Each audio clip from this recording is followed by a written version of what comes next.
So, needless to say, this is a throwaway account. This is a story I've never told anyone. Because, how the hell do you admit to your family that you were almost abducted? This happened to me when I was 11, or, if you will, in 2005. It was a usual summer day for me. I got up at about noon, went on a bike ride with my brother, then came home and spent most of the remaining daylight in our above-ground pool. We were well off, but by no means rich. So, as I was relaxing for the night, and intent on spending the rest of the night playing video games, I decided to check my MySpace profile really quick, and spend some of the energy on my games there. As I finish off my Dog Wars energy bar, I'm fit to close out the browser and head back downstairs to play some PlayStation, when I get a friend request. Allie, 13, 3 hours away from nowhere, Kentucky. I clicked the name because I didn't know an Allie. Not even an Allison, or really any girls who had A names at all. She was pretty, and 11-year-old me just scoffed like, why would she want to be friends with me? I almost ignored it. Almost. I accepted the request, and with not much else to do, I sent her a message, asking a simple question like, should I know you from somewhere? She tells me we've not met, but she's friends with one of my friends, Mike. I check out her profile, see she and Mike share a lot of common interests, are on each other's friends list, and so it checks out. I don't message Mike to ask him about her, but I was a very trusting young boy, and had no reason to believe she was anything but what she said she was. For the next few weeks, I'd talk to her every night, for no less than 3 hours usually. We'd just chat about things, school, music, television, typical kid things. I didn't really think anything about it more than just being MySpace friends, until she said that she liked me.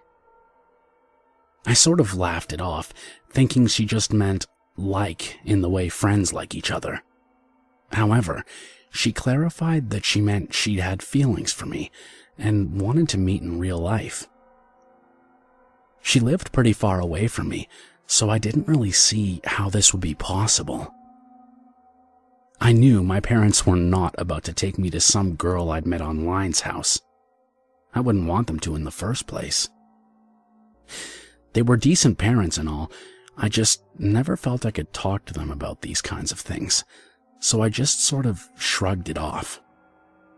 I told her it'd be hard for us to meet, because as much as I like riding my bike, a 3-hour bike ride to a part of the state I'd hardly even been to before was not something I'd be comfortable doing.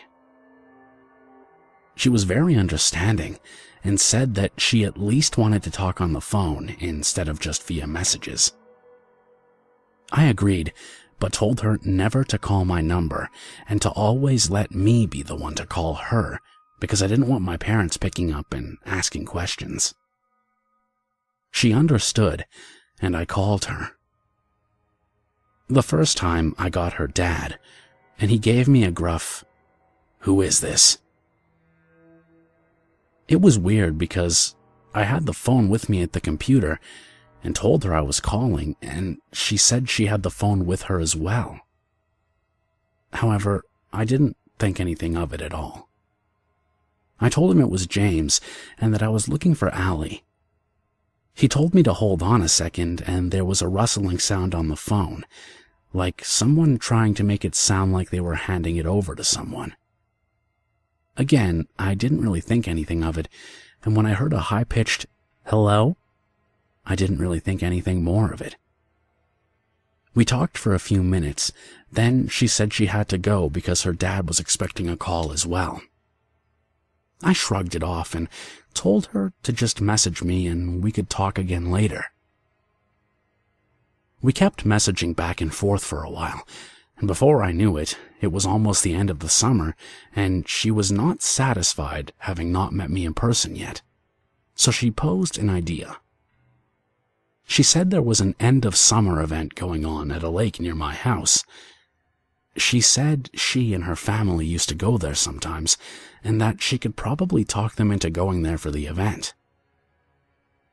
My family usually went to the area on 4th of July and stuff, and having just had a nice time there in July, it wasn't too hard for me to convince my folks as well. A few nights later, she lets me know that they had agreed and that she was super excited to finally meet me. She told me she was going to kiss me as soon as she saw me. I just sort of blushed and tried my best to make it sound like it wasn't a big deal, like I was some stud who'd kissed plenty of girls before. But I wasn't. I was totally pumped to finally kiss a girl, and it was only a few nights away. I had a hard time sleeping, and the next couple of nights I stayed up most of the night talking to Allie.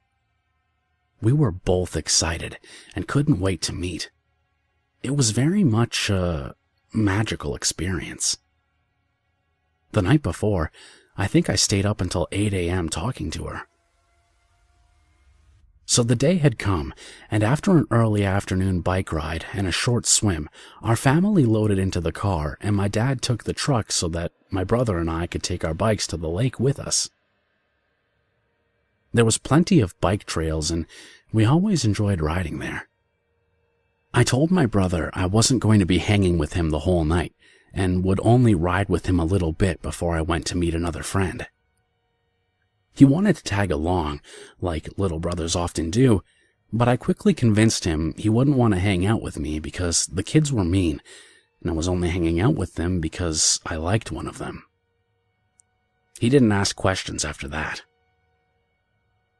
About an hour later, the sun was starting to set, and my brother said he was going back to meet with our parents anyway. He didn't like riding in the dark. He had a habit of crashing as it was. So when I ventured off on my own, it was without hindrance.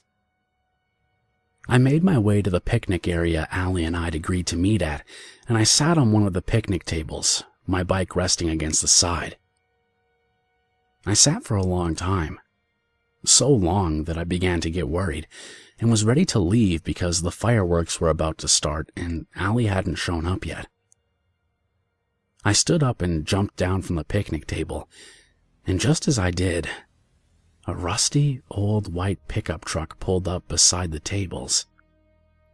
The man inside reached across the cab to roll down the window and gave me a weird smile, telling me that he was Allie's dad and that he was going to take me to her. I started feeling strange about the situation, so I just gave him a blank stare and said, "What?" He turned the engine off, thinking maybe I couldn't hear him over the sound of it, and climbed out of the truck. "I'm here to take you to Allie. Hop on in," he said, opening the passenger door and motioning for me to climb in. The truck was full of garbage, and it looked very dirty, and I could smell oil and other things coming from it. I gave a crooked look and told him I wasn't going to get in. As he grabbed me by the arm and pulled me towards the truck, I realized pretty quickly what he was all about. "Get in the damn truck," he barked, squeezing my arm so tightly that I thought it was broken. I pulled away, practically giving myself an Indian burn as I told him I was leaving. He came after me, so I did the only thing I could think to do to repel a grown man twice my size and probably thrice my age. I reared back and kicked him square in the genitals. I didn't wait to see how he handled the blow. I hopped on my bike and pedaled with all my might back to the other side of the lake where my family was. He didn't follow me. At least, I don't think he did. If he did, he might have seen my dad, who is a rather large guy, and definitely not someone you'd want to fight with after he'd had a few beers. I never saw him again. And when I got home and went to message Allie to tell her what a jerk her dad was, the profile was gone. I saw Mike just before school started, and he said he had no idea who Allie was and didn't even remember adding her on MySpace. It wasn't until some years later I realized how terribly close I'd come to being abducted. And God knows what that man wanted to do to me. This happened just last weekend, and I realized it was the first time I've really ever felt creeped out by a person or a situation before. With that being said, some friends and I were sitting around at a cafe drinking coffee. Around 9 PM we decided we were bored and to do something different besides loiter behind the cafe smoking an unhealthy amount of cigarettes. We thought it would be a great idea to walk around a cemetery, so we did just that, but found it just as boring as sitting behind the cafe. It wasn't as spooky as we hoped. One of my friends mentions a forest near where we live that is known to be haunted, so we decide to go. Ironically, of course. We really weren't in the mindset to deal with what we experienced. So we head out to the area in separate cars and regroup in a parking lot in the small town the forest is located in, and proceed in a single car. We drive down this dark, winding road guided only by my friend's memory, and we never really find the place we are looking for. We feel disappointed for driving a good half hour to get there and not really getting to experience a haunted forest. We decide to stop at a nature reserve, or a trailhead that was listed online, so we at least got something out of the trip. As it was about 10:30 PM at this point, the ramp down the parking lot is closed, so we park in front of the gate and just walk around it. We head down the ramp and comment on how many stars we can see. Once we get to the bottom, there is a dirt parking lot and an information building that is closed. The only light coming from the building is a deep red light. Why they use red light bulbs is beyond me, but it kinda puts us in a weird state of mind. We could hear running water, but we didn't dare venture down the trail to check it out. We walked up to the building and checked it out. Nothing too interesting. We walked around it and, again, nothing interesting. At that point, we decide to leave. As we are walking away, we hear rustling coming from the bushes, so we turn around and it stops. This really reaffirms our decision to leave, and we start walking again. And the rustling starts again and we turn around. That's when we notice a beam of light shining on the ground from the bushes. It's a flashlight. That's when a man steps out of the bushes and directs the flashlight at us. He appears to be moving it back and forth, looking us over. The interaction goes as follows. "Holy shit. Man, you really scared us." The man doesn't say anything for what seems to be an unusual amount of time. "What are you kids doing around here?" "We were just looking around." The man doesn't speak for, again, what seems to be an unusual amount of time, constantly keeping the light in our eyes. "Well, we were just, this area's closed." That's when the man starts slowly approaching us. I am really too creeped out to speak at this point. "Hey, man, don't come any closer." The stranger stops. I'm a police officer. From where I could see myself, the man didn't seem to be wearing a uniform of any kind, not even a ranger's uniform. He seemed to be wearing jeans and a long-sleeve shirt. "Where's your car?" "Well, it's by the gate." That's when I knew something was wrong.